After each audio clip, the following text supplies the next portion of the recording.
A man was wrongfully imprisoned for 7 years. No lawyer, no trial, not a single visitor. He lived like a ghost within four crumbling walls.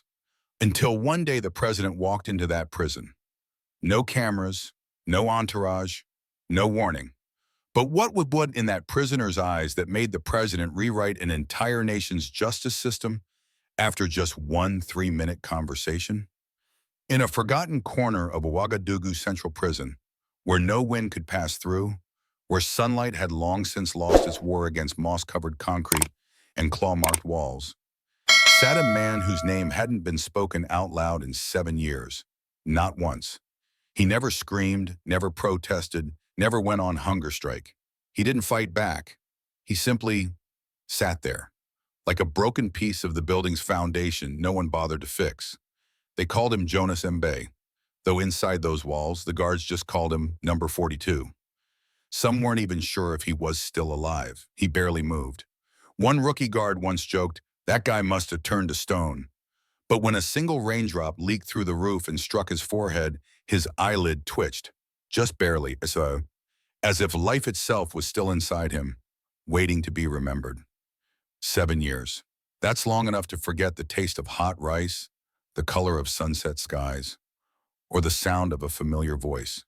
He lived in a cell no bigger than a closet, with a damp cement floor, mold-stained walls, a ceiling too low to stand upright, no window, no books, no bed.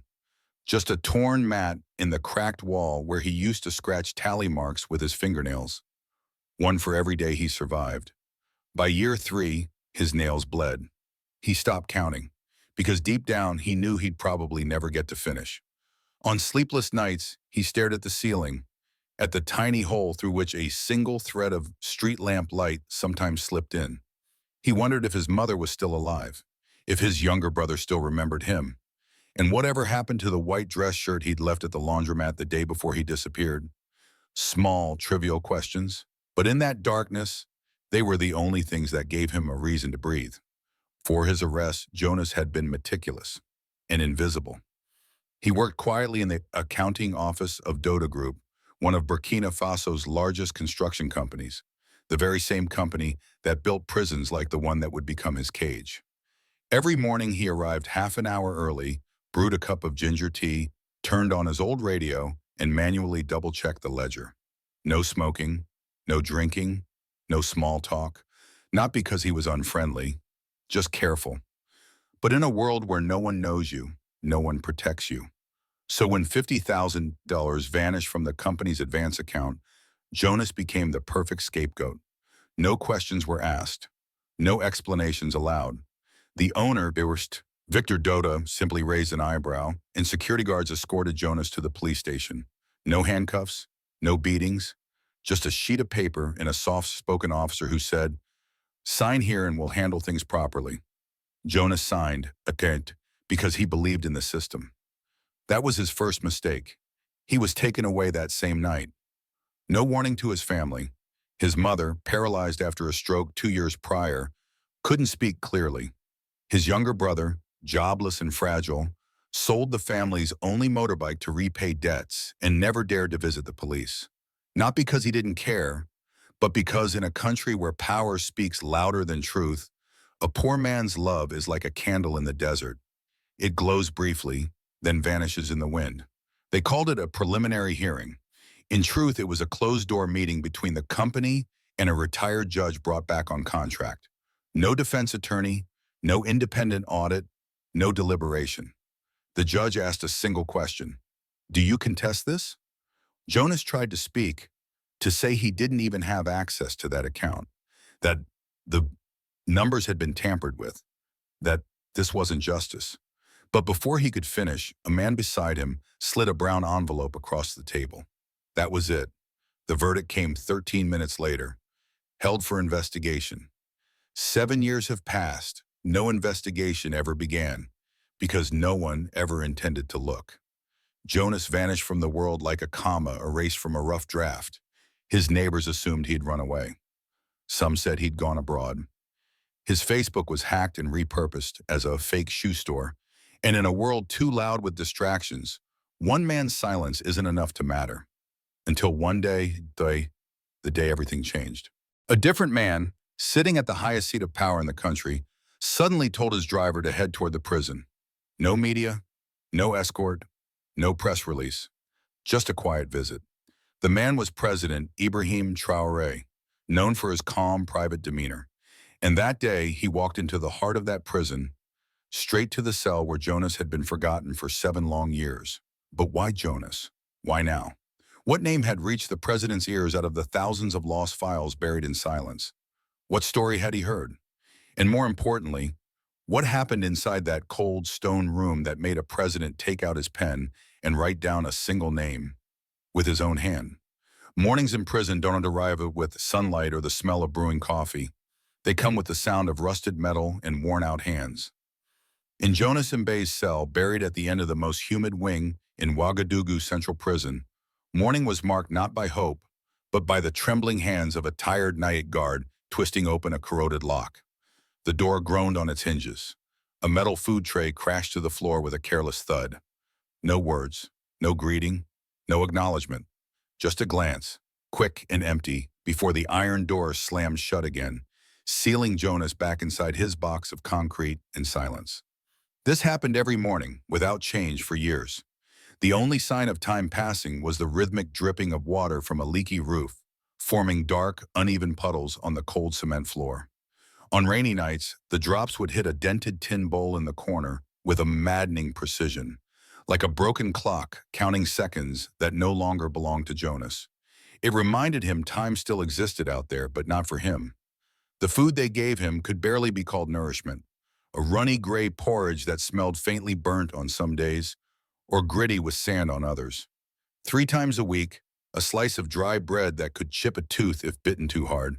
The other inmates had grown used to it, their faces numb, resigned. But for Jonas, especially in that first year, each meal was an act of will. Every spoonful forced down was a small rebellion against the urge to stop existing. He wasn't hungry. He was afraid that if he gave up eating, he'd lose one more thread tying him to the living world. At night, the cold wasn't just physical, it was something deeper. Wind seeped through the cracks in the wall and slipped beneath his thin, torn blanket, crawling across his skin like regret. His pillow was a plastic bag filled with scraps, a dented aluminum spoon, a towel turned gray with age, and a scrap of cloth bearing the stitched name E. Mbe, his mother's name, sewn by her own hands when he was a boy. He kept it hidden, tucked behind a brick near the floor, as if it might vanish if exposed to the wrong air. There were no books, no radio, no one to talk to. Days blurred into each other like smudged ink. And yet it wasn't the hunger or the cold that broke a man. It was the silence. Not the peaceful kind, but the heavy, merciless kind that presses on your chest until even your own thoughts feel loud. That kind of silence doesn't shatter you in a moment. It erodes you slowly, like acid eating through steel. Jonas knew this, but he also knew that to let it consume him was to die while breathing. So in the second year, he began telling stories, not aloud, but in his head. Every night before sleep, he would replay the day like a narrator with no audience. Today, the leak moved. Today, a bird landed on the wall outside. Today, I thought about my brother. He memorized every detail. When his mind became too full, he began scratching into the wall again. This time not to count days, but to mark meaning. A line for each day survived. A circle for rainy days. A dot for days he was punished. That wall behind him, cracked and damp, became a journal. Not for others to read, but so he could remember he once existed. Eventually, even that wasn't enough. Around year 4, something inside Jonas stopped trying. Not out of weakness, but out of understanding. He realized that hope isn't something you hold on to. It needs space, it needs light, it needs someone else to believe with you. And here, surrounded by mold and forgotten air, there was nothing fertile enough for hope to grow. So he stopped imagining freedom, stopped remembering what fried plantains smelled like, stopped wondering who would greet him if he ever walked out of those gates again. Hope had become too sharp. Every time footsteps passed without stopping at his door, every time his name wasn't called, it was like being stabbed in the same spot again. So he shut it down. He trained himself not to listen, not to dream, not to pray. He let go of that part of himself like one lets go of a balloon, knowing it won't come back. But fate is strange. Sometimes it moves not in grand gestures, but in quiet echoes. And perhaps in the very moment Jonas released the last fragile thread of expectation, something far away stirred. Not because of justice, not because someone remembered him, but because somewhere in the nation's capital, a man who had once believed in systems now felt them rot beneath his feet.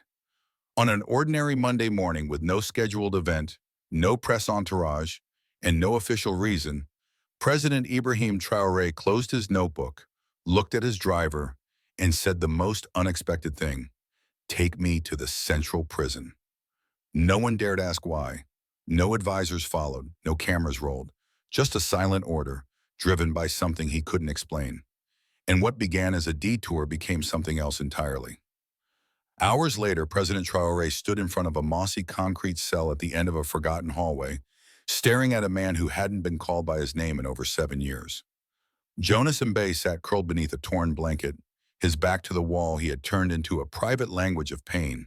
Above him, scratched faintly but deeply into the cement, were 9 words that only a broken soul could carve. "I am still alive, but only I know it." Some mornings pass like any other. Sun rising, flags fluttering, guards switching shifts, the national colors folded neatly, one corner at a time. But there are mornings when a single sentence, spoken softly, can make an entire system, one built on routine, on silence, on strict order, begin to tremble. At exactly 6:17 a.m., inside the presidential palace of Ouagadougou, Ibrahim Traoré did not wear his military uniform, nor did he choose a tailored suit. Instead, he wore a rolled-up brown shirt, plain ash-colored trousers, and a pair of worn-out high boots. No medals, no symbols, no aides, no advisors. He stepped outside alone, walking across the courtyard where a driver was quietly wiping down the windshield of a familiar black-armored vehicle. Traoré approached, stopped for exactly 3 seconds, then spoke, softly but with unmistakable clarity. "Take me to the central prison." The driver, an aging man who had served 4 presidents before him, froze. The words sounded out of place in the quiet air of the morning, like an echo from a different world. "Sir, did you say the central prison?" the driver asked hesitantly.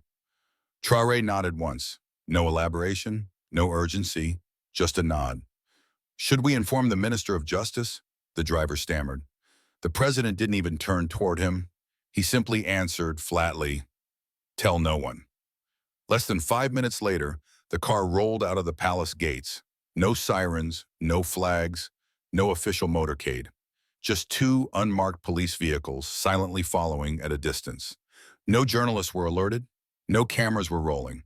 And across the country, even those holding the highest offices had no idea that one of the quietest mornings in national history was about to spark a moral earthquake like nothing the nation had ever seen. At Ouagadougou Central Prison, 7:03 a.m., the routine was unfolding as always. The sound of brooms scraping corridors, metal trays clanging as breakfast was tossed out, groans of prisoners waking to the familiar stiffness of aching backs in cold concrete. A group of guards near the front gate were playing cards, sipping tea that had gone cold. A scratchy radio crackled out yesterday's sports scores.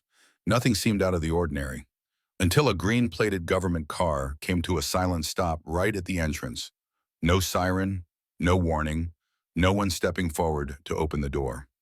One guard blinked. "Is that? No, it can't be," he muttered.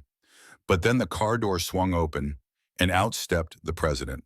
No sunglasses, no handlers, no camera flashes, just him. His gaze sharp, focused, cutting straight through the steel gates like he could see past everything they were meant to hide. Captain Ousmane Dio, the prison's warden, rushed out of his office, sweat already soaking through the back of his uniform despite the early hour. In his panic, he nearly tripped over his own feet as he fumbled to straighten his tie. "Mr. President, sir, if we had known, if we'd been informed, we could have—" But Traoré raised his hand, a small motion, not forceful, but it carried the weight of an entire nation behind it. His voice was calm, measured, emotionless. "The very reason I'm here is because you didn't know I'd come." After that, no one dared speak. The only sound was the slow, deliberate echo of his footsteps through the cold concrete corridors. He didn't rush, he didn't pause, but each step seemed to press against the chests of the guards lining the walls. No one asked what he was looking for, no one understood why.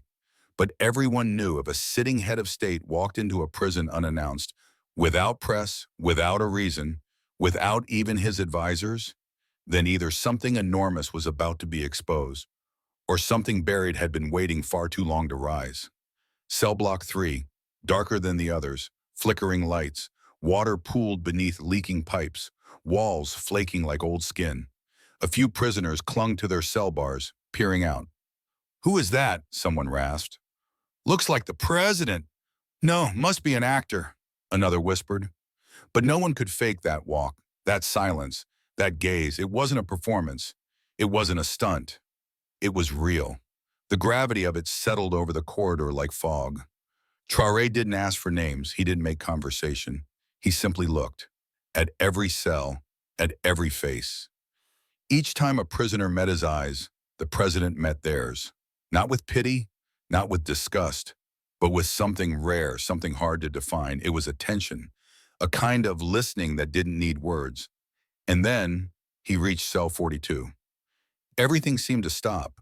It was as if a wind had swept through the hallway, though none had moved. Inside, Jonas sat, same position as always, head down, motionless, unhurried, not pretending to notice anyone. But something shifted in the space between them, a silence that weighed heavier than noise. Traoré stood still, didn't speak, didn't call out, just observed. 1 second, 5 seconds, 10. Prisoners nearby craned their necks to watch, but no one dared interrupt the moment. It felt like something immense was being revealed, not with words, but with the kind of silence that can only be born from long-buried pain. And slowly, Jonas lifted his head. For the first time in years, his eyes met the eyes of a man he did not fear. He did not resent. He did not avoid. On one side of the bars stood the man who held the highest power in the land. On the other, a man forgotten by the very system that President once swore to uphold. They stared at each other. Just stared. Neither said a word. That's where the real story began. Not with a speech, not with a slogan, but with a single glance, shared between two men, one bound by duty, the other broken by silence. That moment, in a narrow hallway where the air was thick with iron and mildew, where every breath carried the taste of rust and silence, felt like time had chosen to step aside and watch. The light above flickered with uncertainty, casting a dull yellow glow across the concrete walls. Jonas, motionless until then, slowly lifted his head. His face emerged from the shadows. Tired, hollowed, the skin stretched thin over sharp cheekbones, as if hunger and silence had etched their story on him day by day. His eyes were not angry, not pleading. They didn't shimmer with hope, nor did they sink into despair. Instead, they held the kind of stillness that comes only after a long drought of being seen, like the bottom of a dry riverbed, unmoved because nothing remained to disturb it. Across from him stood a man, a figure in a simple brown shirt, sleeves rolled to the elbows, no medals, no title pinned to his chest, no guards at his side, yet the air around him trembled. Not from noise, not from command, but from something deeper, something that couldn't be faked. Presence. The president did not speak right away. He stood still, one hand resting lightly on a small, weathered notebook he carried with him like a companion rather than a tool.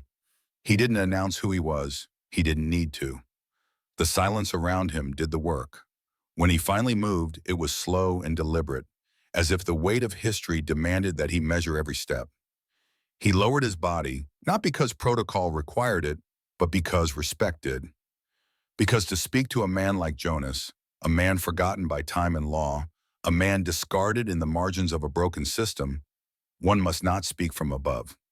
He crouched just enough so their eyes could meet on the same plane, as two human beings, not roles. Then he asked in a voice steady and low, but cutting through the stillness like a blade across linen, "What's your name?" There was no rush in his tone, no agenda, just that question. 4 words that, in any other context, would seem small. But here, in this place, they carried the weight of thunder. Jonas didn't answer right away. His lips twitched but didn't open. His throat tightened, as if words were foreign objects not meant to pass through anymore. For years he had spoken only to himself, and even then, only in whispers. The air in his cell had more often responded than any other human voice. When he finally spoke, it was almost without sound, just breath shaped into a name. Jonas. One word, a lifetime. And in that moment, something unseen shifted. It was not just the guards holding their breath, or the silence thickening like fog. It was the system itself, every unnoticed crack in the walls, every hidden file in a cabinet, every officer who once looked the other way, all of it seemed to flinch at the echo of that name. Because for 7 years, no one had asked it. No one had cared. And now someone with power, with eyes that didn't look past him, had asked. The president didn't blink. He didn't nod. He simply looked. Long enough that Jonas began to wonder if he was being studied or remembered, or maybe even mourned. Then the next question came. Not fast, but inevitable, like a wave coming in after the first. How long? Jonas paused again, his head tilted, not like he was doing math, but like he was peeling back the years one memory at a time. 7, he said. 7 years. No lawyer, no trial, no visits, no one. His voice was stronger this time, but still measured, careful not to let emotion take over. There was no anger in it, no self-pity, just truth. Clean, undiluted truth that had waited too long to be spoken. It was the kind of truth that didn't seek justice. It only wanted to exist, as if Jonas had long accepted that the world wouldn't change for him. But if someone finally listened, at least it would have been said. The president straightened up, slowly, like a man carrying not just his own weight, but the burden of everything he represented. From the breast pocket of his shirt, he pulled out a leather notebook, faded, thin, its edges worn from years of use. He opened it gently, as though each page held more than ink. Then he wrote. No one could see what he was writing, but his hand trembled. Not in weakness, but in the heaviness of knowing that each stroke of the pen was not just ink on paper, but a reckoning. Later, when asked, he said he only wrote 3 lines. Jonas, cell 42. Retrieve every file today. Nothing more. Nothing dramatic, just facts.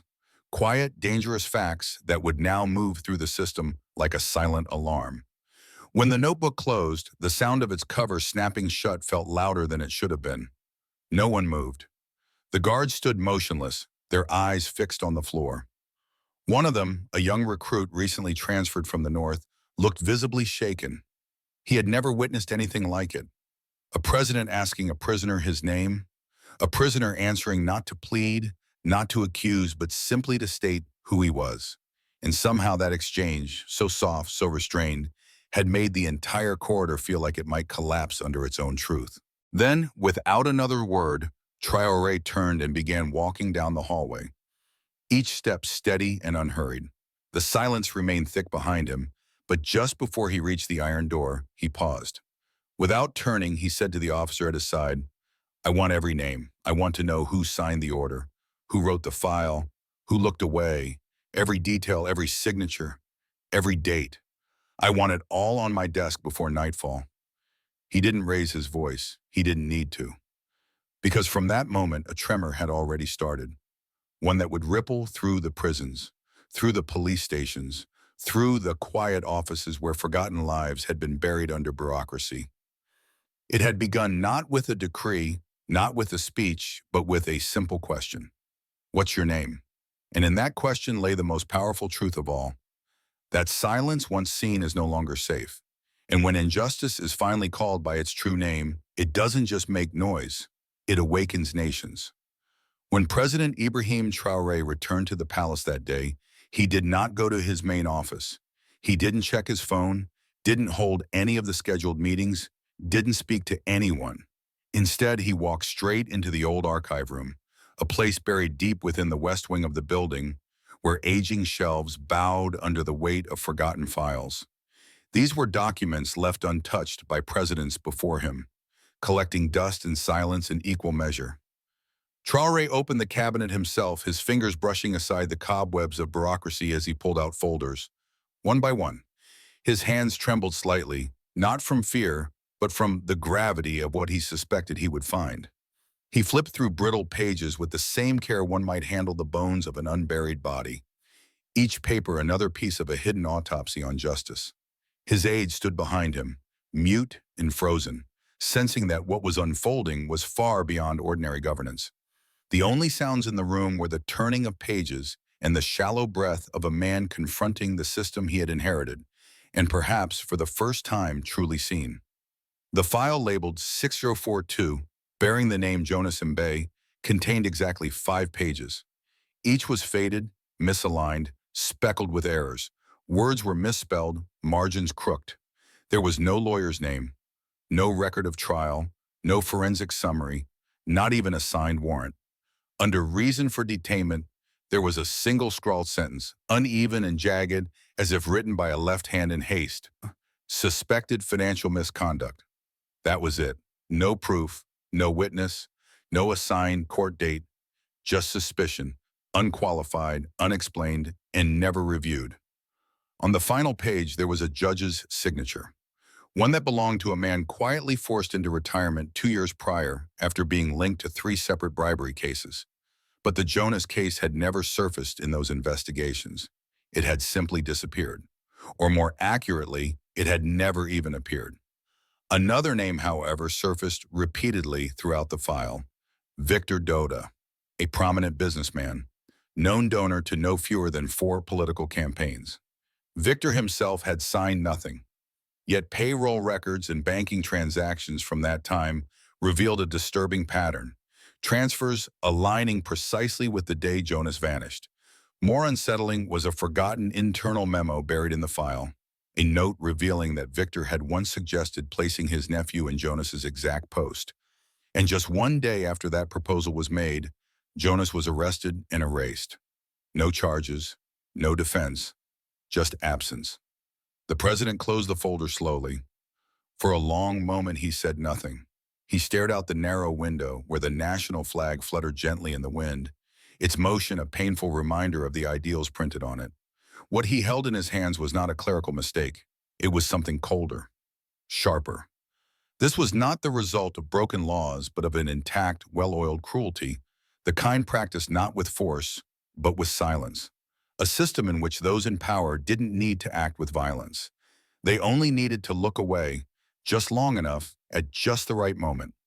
By late afternoon, a private emergency meeting was held in the palace.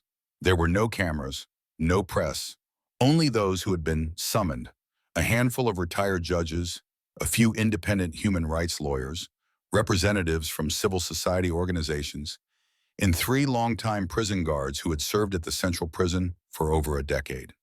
The president did not sit at the head of the table. He remained standing. He placed Jonas's thin file at the center of the table and tapped it 3 times, not loudly, but deliberately, like the start of a trial that should have taken place years ago. Then he spoke. "We are not correcting a case. We are correcting a habit, the habit of treating a human life as just another part of the procedure." His voice was steady, his meaning unmistakable. What followed was an order: the establishment of an independent judicial review commission. No political members, no government officials, no interference from the media. Only people with nothing left to gain and everything to protect: their dignity, their integrity, their sense of justice. As the last light of day faded from the palace rooftops, a black vehicle with no license plate and no sirens stopped quietly at the gates of the central prison. 4 individuals stepped out: a lawyer, a clerk, a human rights council member, and a doctor. They carried no weapons, no fanfare, only a new folder, and a handwritten directive that required no official seal: release him. When the shackles were removed from Jonas's wrists, he said nothing. He didn't cry, didn't ask questions, didn't scream. He stood calmly and walked out of his cell like a man awakening from a coma that had lasted 7 years. He paused only once to glance back down the hallway. The water stain was still there on the wall. The words he once etched into the paint with a rusty nail I'm still alive. We're faded but not gone. He did not bow his head. He did not smile. He whispered so softly it barely touched the air.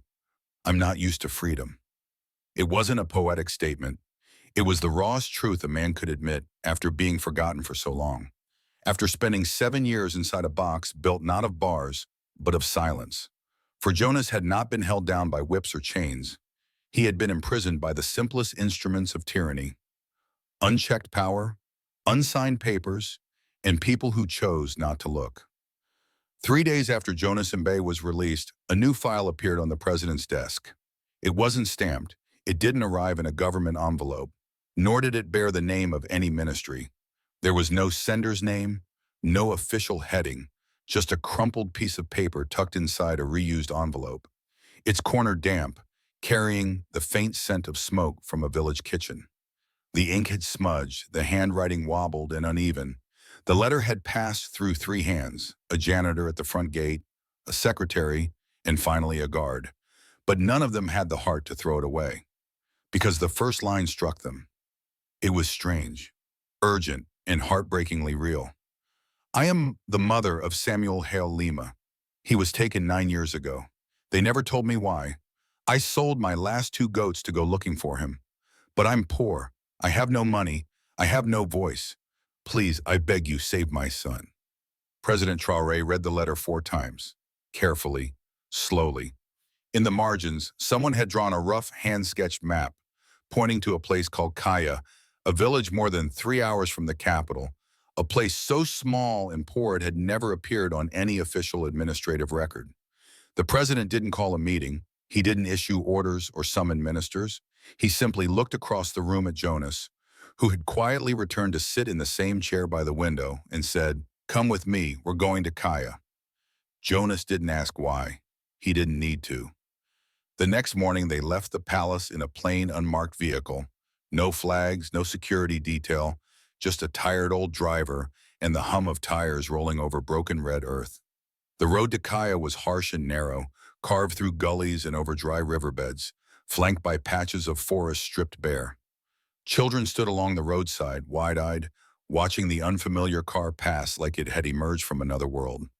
No one could have imagined that a president and a former prisoner, both shaped by silence, would one day drive together into this forgotten land to answer a letter written in desperation. When they reached the village edge, there were no welcome arches, no flags, no concrete buildings, just straw roofs tilting under age, cracked mud walls, and the cautious echoes of children peering from behind doorways. Jonas stepped out first. The children hesitated, then slowly followed, curious but wary. The first adult to appear was an elderly woman, thin, barefoot, wrapped in a faded gray shawl, her eyes squinting in the sunlight. She didn't cry. She didn't run. She simply stood still, clutching a torn cloth to her chest, and walked forward with slow, deliberate steps, as though each one was a prayer. The president nodded respectfully, but it was Jonas who spoke first. "We're here because of your letter," he said softly. The woman's breath caught in her throat. She nodded barely, her face unreadable. She didn't remember exactly when she had sent the letter. "Every year I write one," she said, her voice almost inaudible. "I send it to anyone I think might read it. I never knew if anyone received them. But I believed if I stopped writing, then he would truly be gone." That afternoon, they arrived at the Kaya Detention Center, a small facility, weathered and forgotten. The gate was rusted. There was no guard posted outside. The staff on duty barely flinched when they heard the name Samuel Hale Lima. It took nearly an hour to find anything in the crumbling handwritten logs. Most pages were torn or faded into illegibility. Finally, one brittle yellow sheet surfaced. Samuel Hale Lima, male, 22, detained July 14th. Accusation, petty theft, suspected. No court order, no transfer record, no conviction. At the bottom, a faint scribble, "Not released." When they unlocked cell number 6, they found Samuel curled in a corner. His hair hung long over his face. His fingernails were cracked. His eyes, dulled by darkness and time, didn't focus on anything. He didn't ask who they were. He didn't stand. But when Jonas stepped inside and whispered, Your mother is still looking for you. Something in Samuel shifted. His body trembled. His eyes blurred. And then, almost as if he had forgotten how to speak but remembered how to feel, he whispered back a single word, one word that had waited 9 years to surface. Mama. They helped Samuel to his feet and guided him out into the yard. His mother was still there, standing in the exact spot where they had left her. When she saw her son step into the light, her sun-worn face changed. The cracks softened. Her eyes widened like a child seeing their favorite blanket again after waking from a nightmare. She didn't run. She didn't shout. She just opened her arms, and Samuel, who had survived 9 years in the dark, collapsed into them, sobbing like a boy who had finally found his way home. No one said anything. No questions were asked. No one demanded to know who had signed the papers, who had failed to speak up. That one embrace said it all. The old woman only spoke once, her voice so small it seemed to come from inside the hearts of everyone who heard it. I knew he wasn't dead. And in that moment, inside a prison built to bury the forgotten, the sound of a human cry echoed not from pain, but from something far rarer, the return of life. If this touched your heart, even just a little, we ask for only one thing: don't let it stop here. Subscribe to our channel for more real, soul-stirring stories that remind us of the power of compassion, dignity, and silent courage. And if you believe the world needs more leaders like Ibrahim Traoré, leave a comment below with just one word: hope. Let's flood the world with it. Disclaimer: this video is a transformative, creative retelling inspired by real humanitarian values in public leadership. It is intended for educational and emotional engagement under the principles of fair use. We do not claim official affiliation with any government figure or entity. All visual audio materials used are edited and repurposed for commentary, inspiration, and social reflection.